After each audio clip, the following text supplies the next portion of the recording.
فرشتہ ہماری جناب میں، وہ اللہ سبحانہ و تعالیٰ جس کو جو ہے وہ اپنے بندے کے حضور فرشتے اور جنوں کی بھی گستاخی پسند نہیں تھی، وہ آج قرۂ عرض پر ذلیل و رسوا کیوں ہے؟ کبھی ہم نے سوچا کہ ہماری زندگیوں میں بے چینی کیوں ہے؟ کبھی ہم نے سوچا کہ ہماری زندگیوں میں انزائٹی کیوں ہے، ٹینشن اور ڈپریشن کیوں ہے، سٹریس کیوں ہے، ہمارے مال آباؤ اجداد اور گھر بار اہل و عیال میں اولاد میں برکت کیوں نہیں ہے؟ کبھی ہم نے سوچا کہ برما میں کیوں ہماری عورتوں کی عزت لوٹی جا رہی ہے؟ کبھی ہم نے سوچا کہ کشمیر میں ہمارے بچے بوڑھے اور جوانوں کو قتل کیا جا رہا ہے؟ کبھی ہم نے سوچا کہ شام کو تہس نہس کر دیا گیا؟ کبھی ہم نے سوچا کہ لیبیا کو ادھیڑ کے رکھ دیا گیا؟ کبھی ہم نے سوچا کہ فلسطین کے مسلمانوں کا کیا قصور تھا؟ کبھی ہم نے سوچا کہ غزہ کے اندر ہماری مائیں بہنیں بیٹیاں ہمارے بزرگ اور جوانوں کو بیڑ اور بکری کی طرح بلڈوز کر دیا گیا، گھر بار تباہ کر دیے گئے، ہاسپٹلوں کا مسمار کر دیا گیا، اسکول کالج یونیورسٹیوں کو جلا دیا گیا؟ کیوں ہے آج کیوں ذلیل کے کل تک نہ تھی پسند؟ گستاخی فرشتہ ہماری جناب میں، ہم نے اللہ کے ساتھ بغاوت، ہم نے اللہ کے کلام کو جھٹلا دیا، ہم نے اس کو پسے پش ڈال دیا۔ اللہ کے رسول صلی اللہ علیہ وسلم نے کہا تھا کہ میری قوم کے لوگوں اس قرآن کو اپنے سینے کی ڈال بنانا، اپنے سر کا تکیہ نہ بنانا۔ ہم نے اس قرآن کو اپنے سر کا تکیہ بنایا، اللہ نے ہمیں ذلت اور رسوائی کا نشان بنایا۔ نہ داڑھی والے کی کوئی عزت ہے معاشرے میں، نہ ٹوپی والے کی کوئی عزت ہے، لوگ عجیب نظروں سے دیکھتے ہیں۔ کیوں؟ ہم نے قرآن چھوڑ دیا، ہم نے اسلام چھوڑ دیا۔ وہ جو اسوہ رسول صلی اللہ علیہ وسلم، وہ جو کامیابی اور کامرانی کی ضمانت، وہ شجاعت اور دلیری کی ایک علامت تھی، ہم نے اس کو چھوڑ دیا۔ ہم نے مکان، دکان، کاروبار، خاندان، معاملات کو دیکھا۔ اللہ سبحانہ و تعالیٰ نے کہا کہ ٹھیک ہے پھر آؤ۔ اگر ہم نے قرآن پڑھا ہوتا تو پتہ ہوتا کہ اللہ کا قرآن کیا کہتا ہے۔ وَلَا تَكُونُوا كَالَّذِينَ نَسُوا اللَّهَ، اور ایک چلے ہو اللہ سبحانہ و تعالیٰ دی یا تو غافل نہ ہو جانا، ایسے لوگوں نے بھی اپنا شمار نہ کر لینا کہ جنہوں نے اللہ نو بلا دیتا فَأَنسَاهُمْ أَنفُسَهُمْ فَأُولَئِكَ هُمُ الْفَاسِقُونَ۔ ایسے لوگوں میں نہ ہو جانا کہ جنہوں نے اپنے اللہ کو بلا دیا، پھر اللہ نے ان کو سزا کیا دی کہ اللہ نے ان کو ان کے نفوس سے غافل کر دیا، اپنی ذات سے غافل کر دیا۔ اللہ نے کہا ایسے لوگوں میں نہ ہو جانا، اس کی سزا بہت بری ہے۔ اور جب انسان اپنی ذات سے غافل ہو جاتا ہے تو بس توبان۔ رسول اللہ صلی اللہ علیہ وسلم فرمایا تھا کہ صوبان، وہ کیا مقام ہوگا، کہ وہ کیا حال ہوگا کہ جب قومیں تمہارے اوپر ایسے ٹوٹ پڑیں گی کہ جیسے بھوکے دسترخوان پہ ٹوٹتے ہیں۔ کہا کہ اللہ کے رسول ہم تعداد میں کم ہوں گے؟ فرمایا تعداد میں کم نہیں ہوں گے، تعداد میں تو کثیر ہوں گے، لیکن سیلاب کے اوپر جاگ اور تنگوں کی مانند ہوگے کہ پانی ادھر کو چلے گا تو ادھر جاؤ گے، ادھر کو چلے گا تو ادھر جاؤ گے۔ کہا کہ اللہ کے رسول صلی اللہ علیہ وسلم وجہ کیا ہوگی؟ کہا وہن۔ من وہن یا رسول اللہ صلی اللہ علیہ وسلم؟ فرمایا حب الدنیا و کراہیت الموت، تمہیں دنیا سے محبت ہو جائے گی، تم مال و متاع کے اسیر بن جاؤ گے، تمہیں اپنی حسن و جمال، جاہ و جلال سے اس قدر محبت ہوگی کہ تمہیں موت کا نام بھی تمہارے لیے ناپسندیدہ بن جائے گا۔ وہ موت کہ جس کو حاصل کیے بغیر آپ اپنے اللہ سے نہیں مل سکتے، آپ جنت میں نہیں داخل ہو سکتے، وہ موت کہ جو مومن کے لیے رسول اللہ صلی اللہ علیہ وسلم فرمایا کہ موت مومن کے لیے تحفہ ہے، وہ موت کہ جس کو بالآخر تو آنا ہی آنا ہے، وہ موت کہ جس کے بارے میں قرآن کہتا ہے پکار پکار کہ تم جہاں کہیں بھی ہوگے، اینما تکونوا تم جہاں کہیں بھی ہوگے، یدرککم الموت، اوے تمہیں موت تو آ کے چاہے تم بند قلعوں کے اندر اپنے آپ کو مفقود کر لو، اس موت خالد بن ولید نے کہا تھا کہ تم ایسی قوم کو کیسے ہرا سکتے ہو کہ جو جیتی اس لیے ہے کہ مر جائیں، جو جیتے ہی اس لیے ہے کہ اللہ کی راہ میں کٹ جائیں، جو جیتے ہی اس لیے ہے کہ موت کو اپنے سینے سے لگا کے حیات سرمدی حاصل کر لے۔ وہ شخص جب زندگی کی محبت میں مبتلا ہوتا ہے تو پھر اس کے بارے میں رسول اللہ نے کہا کہ تم وہن کی بیماری میں مبتلا ہو چکے ہو گے۔ آپ کے پڑوسی ملک افغانستان میں کہا تھا انہوں نے کہا کہ جب گورا ہمارے آگے بندوق کرتا تھا تو اس بندوق کی نالی میں ہمیں اپنے لیے جنت نظر آ رہی ہو۔ اوے تم جتنی محبت زندگی سے کرتے ہو، مومن اتنی ہی محبت موت سے کرتا ہے۔ وہ تو جیتا ہی اس لیے ہے کہ مر جائے۔ آج دیکھیں، کوئی بات کرنے کے لیے تیار نہیں ہے، آواز کھولنے کے لیے تیار نہیں ہے، تقریر کرنے کے لیے تیار نہیں ہے، تحریر کرنے کے لیے تیار نہیں ہے کہ پتہ نہیں کیا ہو جائے گا، کچھ پتہ نہیں ہے کہ کیا ہو جائے گا۔ سو واٹ، موت تو آنی ہے۔ کہا تھا ہمارے اسلام میں سے محمد بن قاسم غالباً، اس نے کہا تھا کہ 1000 سالہ بغیرتی کی زندگی سے بہتر ہے کہ غیرت والی ٹیپو سلطان، اس نے کہا تھا کہ غیرت کی ایک لمحے کی زندگی بھی بہتر ہے۔ آج دیکھیں، ہم نے اسلام کو، قرآن کو، رسول اللہ کے فرمان کو چھوڑ دیا۔ ہم ایک جاگ کی مانند ہے، تعداد میں تو کثیر نہیں۔ میرے دوستو بھائی، ہم سے غلطی تو ہوئی ہے، ہم نہیں جا سکتے فلسطین اپنے بہن بھائیوں کو بچانے کے لیے، لیکن صبح کی فجر کی نماز کے بارے میں کس نے ہمیں روکا ہے؟ داڑھی رکھنے میں ہمیں کس نے روکا ہے؟ دعا کرنے کے حوالے سے ہمیں کس نے روکا ہے؟ اللہ کا قرآن پڑھنے کے حوالے سے ہمیں کس نے روکا ہے؟ سیلف ڈیفینس کے لیے آپ ویٹ لفٹنگ کیجئے، آپ ایکسرسائز کیجئے، آپ جیڈو کراٹے سیکھیں، مارشل آرٹ سیکھیں، کس نے روکا؟ فرض کریں کہ آج اگر اللہ سبحانہ و تعالیٰ کی توفیق سے آپ کو جانے کا موقع مل جائے، آپ ان کے لیے سہولت نہیں مصیبت کا سبب بنیں گے۔ کس نے روکا؟ آپ تو یہاں ان خرافات سے نسبتاً پاک ہے جو ہمارے شہر میں ہوتے ہیں۔ میکڈونلڈ میں رش ہے۔ پچھلے ہفتے جہاز میں بیٹھا ہوا تھا تو جہاز میں اس نے کہا سر کیا لیں گے؟ میں نے کہا کہ جو پروڈکٹ آپ نے رکھی ہوئی ہیں میں اس کا نام بھی نہیں لوں گا، کیونکہ یہ ان لوگوں کی پروڈکٹ ہے کہ جو ہمارے بچوں کا قتل۔ تو مجھے کسی نے کہا کہ عبدالواحد صاحب کچھ نہیں ہوتا، ہمارے کرنے سے کچھ نہیں ہوتا، میرے کرنے سے ہوتا ہے۔ میرے کرنے سے اللہ سبحانہ و تعالیٰ کے حضور حشر والے دن جب اللہ سبحانہ و تعالیٰ کہیں گے کہ آ جاؤ، جس نے اپنے فلسطینی بہن بھائیوں کے لیے کوئی ایک جملہ بھی اپنی زبان سے نکالا تھا، اس دن ہوگا۔ ابو یعقوب رحم اللہ تعالیٰ، امام شافعی رحم اللہ کے شاگرد، اذان آئی جمعے کی کہ چلو بھئی اللہ کے گھروں کی طرف دوڑو، فلاح و بہبود کی طرف آؤ، کامیابی اور کامرانی کی طرف آؤ، اور وہ جیل میں بند تھے۔ جیسے ہی اذان کی آواز آئی، غسل کیا، نیا کپڑا زیب تن کیا اور نیا کپڑا زیب تن کر کے جیلر کے پاس چلے گئے، کہا کہ اللہ نے مسجد میں مجھے پکارا ہے کہ بھئی آؤ کامیابی اور کامرانی کی طرف، مجھے جانے دو۔ تو کہا کہ حضرت پتہ تو آپ کو بھی ہے کہ میں جانے نہیں دوں گا، اس کے باوجود ہر ہفتے آپ یہی عمل دہراتے ہیں۔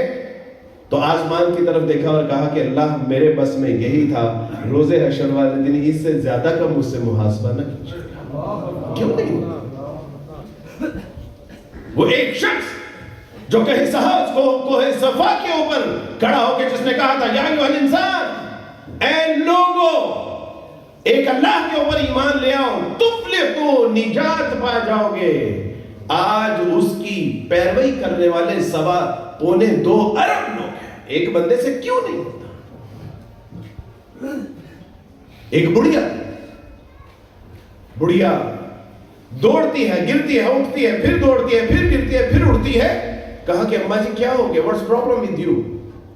کیا مسئلہ ہے؟ کہا کہ بیٹا مصر میں یوسف کی بولی لگنے والی ہے اور میں اس کے خریداروں میں اپنا نام شامل کرنا چاہتی ہوں. کہا کہ اماں وہ بادشاہ جو ہے اپنے خزانوں کا تہمینہ لگا رہے ہیں یوسف کو خریدنے کے لیے, آپ کیسے اس کو خرید سکتے؟ کہا کہ کاکا پتہ منو ہی ہے کہ میں انہوں خرید نہیں سکتی, مجھے بھی پتا ہے کہ میں یوسف کو خرید نہیں سکتی, لیکن میں چاہتی صرف یہ ہوں کہ حشر والے دن جب اللہ سبحانہ و تعالیٰ کہے کہ میرے یوسف کو خریدار جو ہے وہ دائیں طرف آ جائے تو ان خریداروں میں اس چلی کا نام بھی آ جائے, وہ بس پتر ایس واسطے اس نے شامل ہونا چاہتی ہے. ہوتا ہے, چیخیں نکلی ہیں, وہ جو 3000 روپے کا برگر کا ان کی ڈیل تھی 900 روپے کو اوپر آئی ہے, وہ ایسے ہی ہوئی ہے کہ ایک بندے نے بائیکاٹ کا سلسلہ شروع کیا تھا اور آج اداروں کی چیخیں نکلی ہوئی ہیں. ہوتا ہے. وہ لعنت بھیجیے اس پیپسی کے اوپر, کوک اور 7 اپ کے اوپر, یہ KFC اور میکڈونلڈ کے اوپر جو ہمارے بچوں کا قتل کر رہے ہیں. کبھی محسوس کیجئے گا کہ ان کے برگر کے اندر چکن نہیں, ہمارے بچوں کا گوشت نظر آئے گا آپ کو. اس کوک کے اندر کوک نہیں بلکہ اپنے بچوں کا خون نظر آئے گا. کبھی دل کی نگاہ سے دیکھ تو صحیح ان کی پروڈکٹ کو. آج اگر اس کی پروڈکٹ کو خریدنے کی وجہ سے ایک پیسہ بھی اسرائیل چلا گیا اور اس سے میرے بچے, مائیں, بہنیں, بیٹیوں کے اوپر بم گرانے میں وہ ایک پیسہ بھی شامل ہوا, اللہ کی قسم کل اپنے فلسطینی بہن بھائیوں کے قتل میں میرا شمار ہوگا. اور اس دل کی نگاہ سے دیکھ, اس دل کی نگاہ سے سن, اس دل کے کانوں سے سن کہ کیا وہ جو ہمارے فلسطین میں کل امداد لینے کے لیے, وہ تصور کرو کہ وہ ٹرک کے اوپر جو روٹی بانٹ رہا ہوگا, وہ جو پانی تقسیم کر رہا ہوگا اور بچے مسل رہے ہوں گے پاؤں میں, کوئی عورتیں گر رہی ہوں گی, وہ عورتیں کہ جو بمبارمنٹ کے دوران بھی وہ اپنے کمرے میں مفقود رہیں اور انہوں نے کہا کہ یہاں مر جائیں گے لیکن باہر نہیں جائیں گے اس لیے کہ بے پردگی نہ ہو.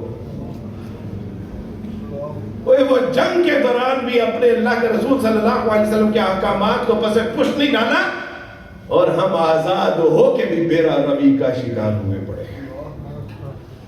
کل جب وہ کوئی روٹی لے رہا تھا, کوئی پانی لے رہا تھا, کوئی سالن لے رہا تھا, وہیں آپ کے پیسوں سے جو وہاں ایک بم گرایا اور 100 لوگوں کو شہید کر دیا. وہ جو روٹی لینے کے لیے گیا تھا وہ موت لے کے واپس آیا. ٹھیک ہے ہم مجبور ہیں کسی حد تک, لیکن پیپسی پینے میں تو مجبور نہیں, کوک پینے میں تو مجبور نہیں, 7 اپ پینے میں تو مجبور نہیں. اقبال کہتا ہے تو ادھر ادھر کی نہ بات کر, اوے تو ادھر ادھر کی نہ بات کر, مجھے یہ بتا کہ قافلہ کیوں لٹا, مجھے رہزنوں سے گلا نہیں, تیری رہبری کا سوال ہے. اوے چھوڑ دو کہ غیر مسلموں نے ہمارے مسلمانوں کے ساتھ کیا کیا, امریکہ نے کیا کیا, کینیڈا نے کیا کیا, اسرائیل نے کیا کیا.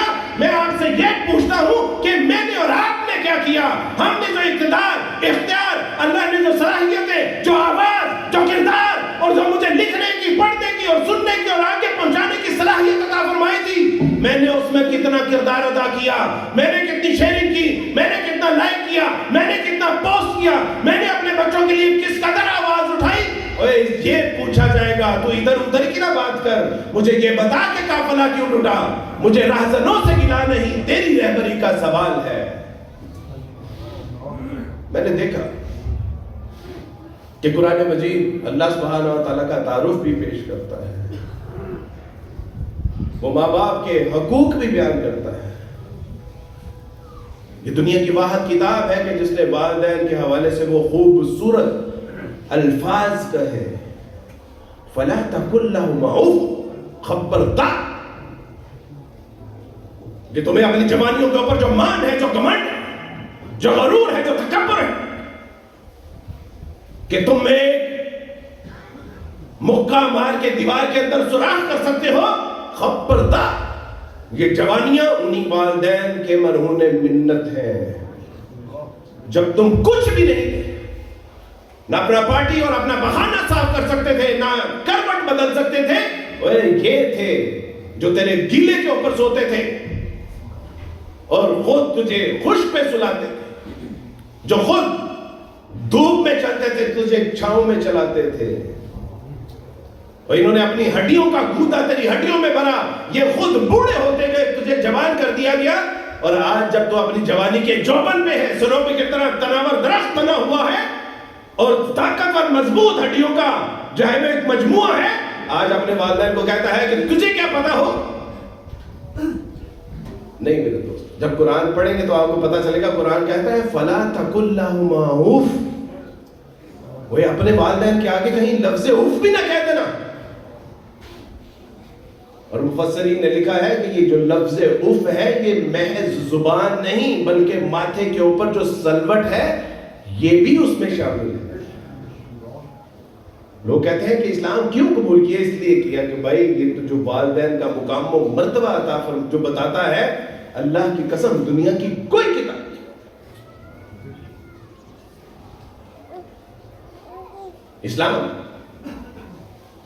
اللہ نے اسلام کے ذریعے ہمیں جو کتاب عطا فرمائی وہ صرف اپنے رب کا تعارف نہیں پیش کرتی، اپنے والدین کا تعارف نہیں پیش کرتی، بلکہ وہ عورتوں کا تعارف بھی پیش کرتی کہ عورتوں کے حقوق۔ آج پوری دنیا میں ایک ڈنڈورا پیٹا جاتا ہے، پروپیگیشن کی جاتی ہے کہ اسلام میں عورتوں کے حقوق کو دبایا جاتا ہے، اور جتنے اسلام نے عورتوں کے حقوق دیے ہیں، دنیا کی کوئی سیولائزیشن اٹھا کے دیکھ لیجئے، تہذیب اٹھا کے دیکھ لیجئے، مذہب اور دین اٹھا کے دیکھ لیجئے، ایسی عزت، مقام و مرتبہ آپ کو کہیں نہیں ملے گا۔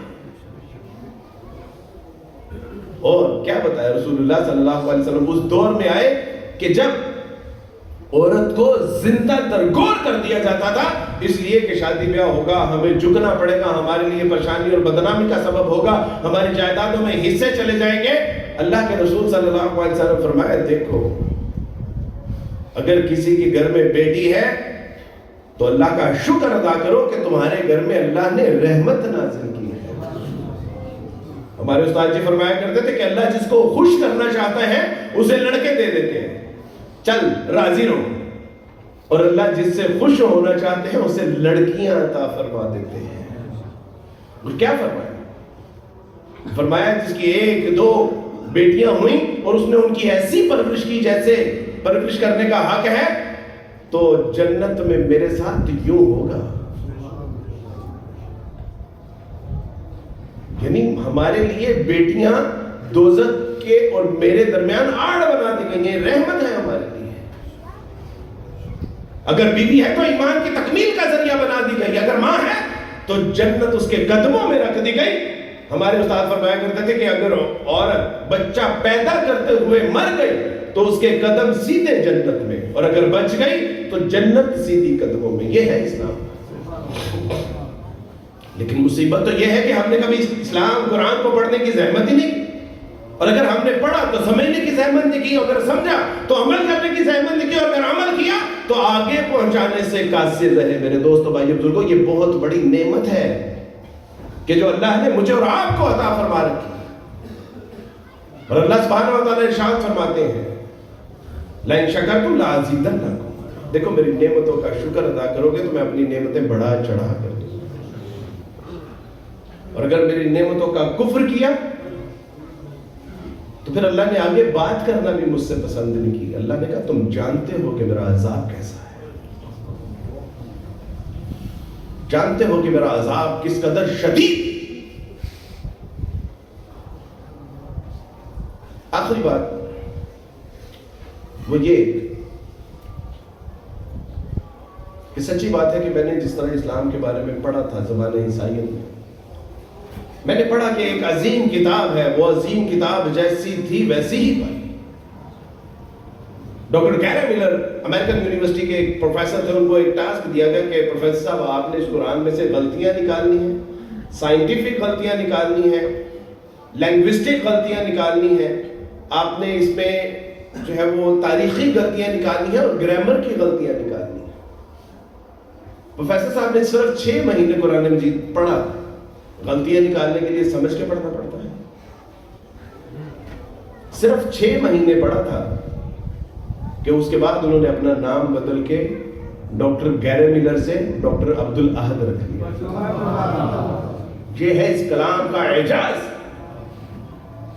اور جب غیر مسلم اس کو سمجھ کے پڑھتے ہیں تو وہ ان کی زندگیوں کو تبدیل کر دیتا ہے. اور میرے دوستو بھائیو بزرگوں، آپ تو پھر ہاشمی گھرانوں سے ہیں، سید گھرانوں سے ہیں، آپ کے گھروں سے تو علماء کرام، مفتیان اعظام، مفسرین، محدثین نکلے. آپ کیوں؟ یہ کس طرح ممکن ہے کہ اللہ کی کتاب کو پڑھا جائے، سمجھا جائے، اس کے اوپر عمل کیا جائے اور اللہ ذلیل و رسوا کر دے؟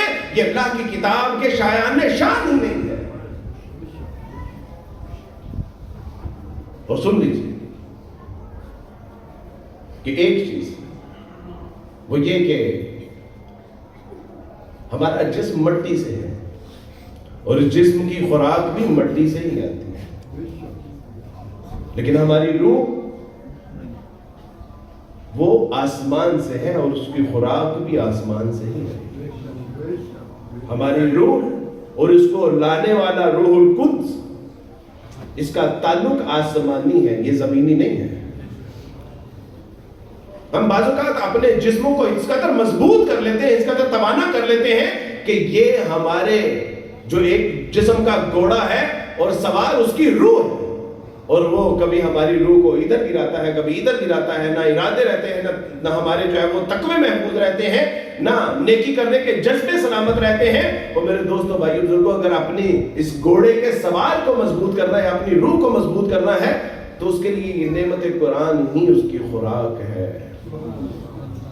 ہمارے سلف صالحین کہتے تھے کہ جب ہم دیکھتے کہ ہمارے وقت میں برکت نہیں ہے تو ہم قرآن مجید کی تلاوت زیادہ کرتے تھے، اللہ اس کی وجہ سے ہمارے وقت میں برکت عطا فرمایا. ایک حقائق، اور وہ حقائق یہ ہے کہ ایک بزرگ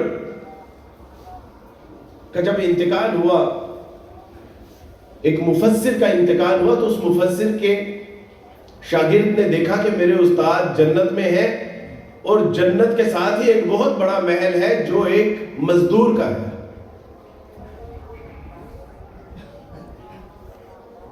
تو وہ جب آنکھ کھلی تو اس نے کہا کہ یہ مزدور تو دیکھا بالا ہے. تلاش کرنے پہ ایک گھر چلا گیا، اس بیوہ نے بتایا کہ ہاں یہ میرے شوہر کی جو ہے وہ علامات ہیں اور وہ ان کا بھی کچھ دیر پہلے انتقال ہوا جب آپ کے استاد کا انتقال ہوا تھا. تو جب استاد جی نے خواب میں بتایا تو وہ یہ بتایا کہ میرا انجام ایک مزدور کے ساتھ ہوا ہے. تو بڑے پریشان، ان کی بیوی سے پوچھا کہ کیا آپ کے جو وہ مزدور شوہر تھے کیا وہ کوئی ولی اللہ تھے؟ کہا نہیں، خاک ولی اللہ تھے. صبح نکل جاتے تھے، رات سارا دن مزدوری کرتے تھے، رات کو آ جاتے تھے، رزق حلال کماتے تھے. قرآن ان کو پڑھنا نہیں آتا تھا، نمازیں وہ ٹوٹی پھوٹی پڑھ لیا کرتے تھے لیکن جان بوجھ کے چھوڑتے نہیں تھے. تو کہا کہ کوئی ایک ایسا عمل کہ جس کی وجہ سے اللہ اس سے راضی ہو اور آپ کو بھی یقین ہو کہ ہاں یہ بہت ہی عمل خوبصورت ہے. تو کہا کہ کبھی کبھی وہ یہ کرتے تھے کہ قرآن کو پکڑتے تھے، سینے سے لگاتے تھے اور اس کی آیتوں کے اوپر انگلیاں پھیرتے تھے کہ میرے اللہ تو نے یہ بھی ٹھیک کہا ہے، تو نے یہ بھی سچ کہا ہے، یہ بھی سچ کہا ہے، یہ بھی سچ کہا ہے. صدق اللہ العظیم. وہ اس کا ایمان تھا کہ یہ جو کلام ہے اس کو میں پڑھ نہیں سکتا، سمجھ نہیں سکتا، لیکن یہ میرے رب کا کلام سچا سچا ہے. اور وہ کہتا ہے کہ صدق اللہ العظیم. اللہ سبحانہ و تعالیٰ نے اسی کی نیت کے بدلے میں ایک مفسر کے ساتھ اس کا انجام کیا. اور وہ کلام آج ہمارے گھروں میں پڑا ہوا ہے. رمضان کے رمضان ہم کھول لیتے ہیں، اس کو پڑھ بھی لیتے ہیں، لیکن سمجھ ککھ نہیں آتی اور سمجھ ککھ نہیں آتی. میرے دوستو بھائی بزرگوں، رمضان آ رہا ہے. رمضان کھانے پینے کا مہینہ نہیں ہے، رمضان بھوکا رہنے کا مہینہ ہے. رمضان میں صبر کا سخت درس دیا جاتا ہے اور صبر کا اجر کیا ہے؟ جنت ہے. اور ہم کیا کرتے ہیں؟ صبح سے لے کے شام تک یہی پلاننگز ہو رہی ہوتی ہیں کہ کھانا کیا ہے، پینا کیا ہے. خواتین بیچاری صبح فجر سے لگی ہوتی ہیں اور مغرب سے پہلے تک چولہے کے آگے کھڑی ہوتی ہیں. اور یہ کھانے پینے کا مہینہ نہیں ہے، اللہ کو راضی کرنے کا مہینہ ہے. بھوکا رہ کے اپنی روح کو توانا کرنے کا مہینہ ہے، اپنے جسموں کو کمزور کرنے کا مہینہ ہے. یہ اللہ کو راضی کرنے کا مہینہ ہے، یہ قرآن کا مہینہ ہے، یہ عبادات کا مہینہ ہے، یہ صبر کا مہینہ ہے. استاد جی مبارک ہو، رمضان آ رہا ہے. تو استاد جی نے کہا خیر مبارک. میں نے کہا استاد جی رمضان کے حوالے سے کوئی نصیحت فرما دیں. کہا کہ بیٹا اپنے مزدوروں سے کام کم لینا، ان کے اوپر شفقت محبت کرنا. اور ایک آخری بات یہ کہ اپنے گھر کے مزدور کے ساتھ نہایت شفقت سے پیش آنا، کم لینا، اس کو کام کی بھی جو ہے وہ عبادات کی بھی اجازت دینا، ذکر و اذکار کی بھی جو ہے وہ اس کو سہولت دینا. وہ مزدور کہ جو ایک بار تیرے گھر میں آیا تھا اس کے بعد پھر کبھی چھٹی پہ نہیں گیا. میں نے کہا استاد جی کون سا مزدور؟ کہتے تیری بیوی کہ جو ایک بار تیرے گھر آئی تھی اور نوکرانیوں کی طرح تیرے گھر میں کام کر رہی ہے. وہ صبح تجھ سے پہلے اٹھتی ہے، رات کو تیرے بعد سوتی ہے، تیرے گندے کپڑے دھوتی ہے، تیرے لیے کھانا بناتی ہے، تیرے لیے افطاریاں بناتی ہے، سحریاں بناتی ہے، تیرے لیے سکنجی بناتی ہے، اور پھر بھی تو کہتا ہے کہ میٹھا کم ہے، اوے یہ تیکھا ہے، اوے یہ جلا ہوا ہے. اوے اس مزدور کی قدر قریب اتر کہ جو ایک بار تیرے گھر میں آئی تھی اور اس کے بعد پھر کبھی چھٹی پر نہیں گئی. اوے اس کا بھی دل کرتا ہے، اس کا بھی دل کرتا ہے جس طرح تو صبح اٹھ کے این ٹائم پہ اٹھتا ہے، وضو کرتا ہے، تلاوت کرتا ہے، مسجد چلا جاتا ہے، اور اس کا بھی خیال کرے. وہ جس طرح تو آدھا گھنٹہ پہلے افطاری سے دعائیں ذکر و اذکار کرتا ہے، اور پتر اس کو بھی موقع دے. وہ روزہ کھجور سے بھی کھل جاتا ہے، پانی سے بھی کھل جاتا ہے. وہ پکوڑے سموسے اسلام کا کوئی مزاج نہیں ہے. لیکن پتر اگر تو نے اس کو موقع دے دیا ذکر و اذکار کرنے کا، پڑھنے کا، نوافل پڑھنے کا، اور جو ہے وہ تراویحوں میں ساتھ اپنے قرآن پڑھنے کا موقع دے دیا، اوے پتر تیرے لیے آخرت میں دوزخ کا عذاب ہلکا ہو جائے گا، اوے جنت کا سامان ہو جائے گا. آج ہم کیا کرتے ہیں کہ اپنی وہ طاق راتیں جو قیمتی راتیں ہیں ان کو بازاروں میں گزار رہے ہو. وہ یہ شاپنگ کا مہینہ نہیں ہے، خریداری کا مہینہ نہیں ہے. کیجئے، آج ابھی 10 دن ہے نا، آپ خریداری کیجئے، جو پلاننگ کرنی ہے کریے. لیکن میرے عزیزوں، بھائیوں، بزرگوں، وہ اپنے گھر کے مزدور کا خیال کرنا ہے. یہاں جو ایک بار آئی تھی اس کے بعد پھر کبھی چھٹی پر لے، وہ اس کا بھی خیال کرنا. آخری بات وہ یہ کہ لوگ پوچھتے ہیں کہ عبد الواجد بھائی آپ نے اسلام تو قبول، یعنی اسلام ہی کیوں قبول کیا؟ 4200 مذاہب تھے، اسلام ہی قبول کیوں کیا؟ میں اسے کہتا ہوں کہ قرآن جو امت مسلمہ میں اخوت، محبت، مودت کا جو درس دیتا ہے وہ کمال. اسلام کہتا ہے کہ انما المؤمنون اخوہ، اوے مسلمان آپس میں بھائی بھائی ہیں، اور یہ تیرے سگے خون کے رشتے لا الہ الا اللہ محمد رسول اللہ صلی اللہ علیہ وسلم پڑھنے سے چھوٹ جائیں گے، لیکن لا الہ الا اللہ کی بنیاد پہ جو رشتے ہوں گے اور یہ تیرے کندھے کے ساتھ کندھا ملائیں گے. لیکن دکھ ہوا کہ جو درس اللہ کے رسول صلی اللہ علیہ وسلم پہ نازل ہونے والا قرآن دیتا ہے کہ انما المؤمنون اخوہ، رسول اللہ صلی اللہ علیہ وسلم ارشاد فرماتے ہیں المسلمون کا جسد واحد، مسلمان ایک جسم کی مانند ہے. قرآن کہتا ہے کہ انما المؤمنون اخوہ، لیکن ہم نے دیکھا کہ آج ہم کوئی بھائی بھائی نہیں ہے.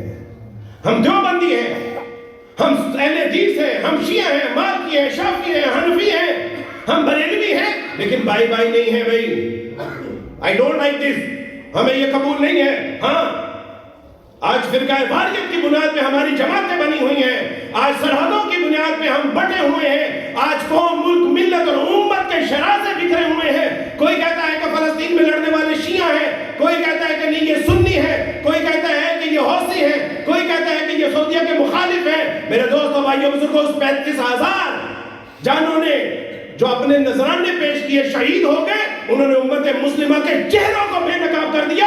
یہ امت واحدہ نہیں ہے، یہ ڈرامے باز ہے.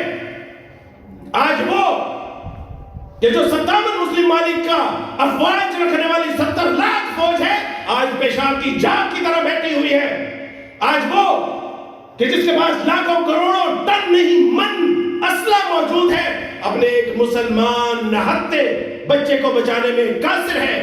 آج وہ کہ جو پوری دنیا کو تیل کی فراہمی کر رہا ہے، ہمارے بچے ایمبولینسوں میں اس لیے مر رہے ہیں کہ ایمبولینس میں ڈالنے کے لیے تیل نہیں ہے. آج پوری دنیا میں اگر ہم چاہتے تو پوری دنیا میں اپنے تیل سے بجلی فراہم کر سکتے تھے، لیکن ہم نے دیکھا کہ ہمارے بچے کا آپریشن اس لیے نہیں ہوا کہ آپریشن تھیٹر میں بجلی نہیں ہے.